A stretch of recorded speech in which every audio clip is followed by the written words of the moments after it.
I just got back from I would call it a physical therapy session, but the guy is not a licensed physical therapist.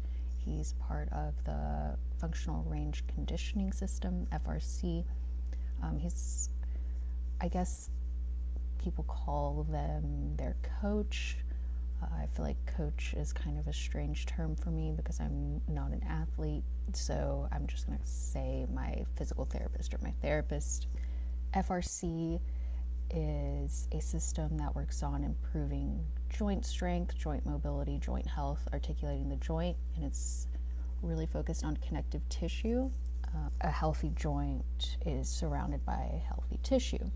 People with injuries often have a lot of scar and fibrotic tissue that does not have all the qualities of healthy tissue. It has kind of an aberrant quality to it.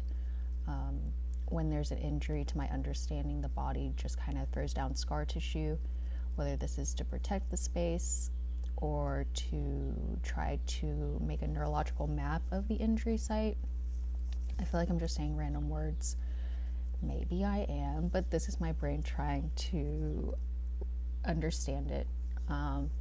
The body throws this tissue down, but it isn't intelligent tissue. It doesn't know how to move. It just kind of gloms together and kind of stays stuck.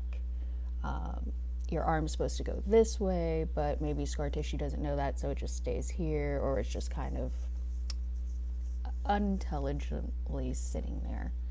You can think of it maybe as like a piece of gum stuck on a lacy doily. Like if you're trying to iron out the doily, the gum just kind of stays stuck. I'm not even sure that's a great analogy. Also, why is... Okay. Functional range conditioning is partly teaching the tissue, that fibrotic scar tissue, how to move. So with force-based inputs, force is how you teach the tissue where you need it to go. So if I'm constantly doing this, I'm telling my body, hey, I need to go this way, we're all going this way. So it'll start, the tissue will start getting directionality. And I think the force somehow heals the tissue. I'm honestly not sure. So a lot of the force-based inputs are isometrics, staying still and putting force, and then something called PALS and rails. I forgot what PALS even stands for.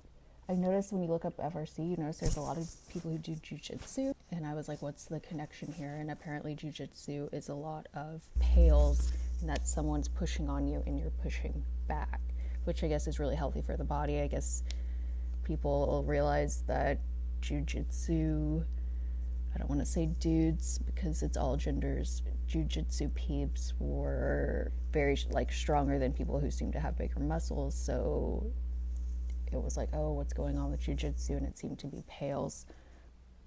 There's definitely isometric loading, progressive angular. I'm just gonna ignore that. So you can't see the rest of my body, just my foot. This is my left foot, my injured foot.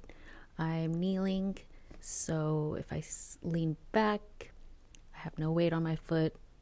The farther I dorsiflex, the more weight goes into the foot. For these ankle PALS, I'm essentially doing no weight bearing. It's all in my right knee. And then I am gas pedaling down into the ground. It's called an ankle PAL. Oh, that's Pascal. But I am going to work on making sure my toes are pushing down.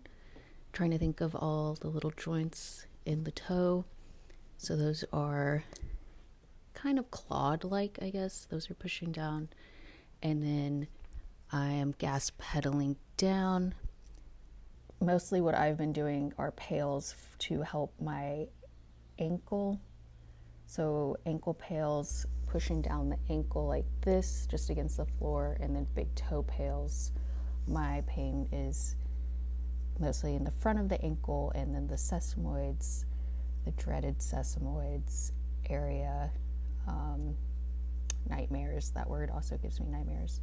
So I'm trying out FR. If anyone has tried it out for an injury, I'm worried that a lot of FRC guys don't have a lot of experience with injuries, but maybe the same techniques can be applied. I don't know, whenever I ask about anatomy, the guy I'm seeing just tells me, let's just focus on connective tissue and see how much we can get from that. So it makes me wonder, if the structure of my foot is off, can healthy connective tissue make up for that? Can it create some kind of buffer? Could the structure of my foot be so janky that connective tissue isn't going to save the day? My foot just feels so weird and not foot-like. Is that because of the aberrant tissue quality?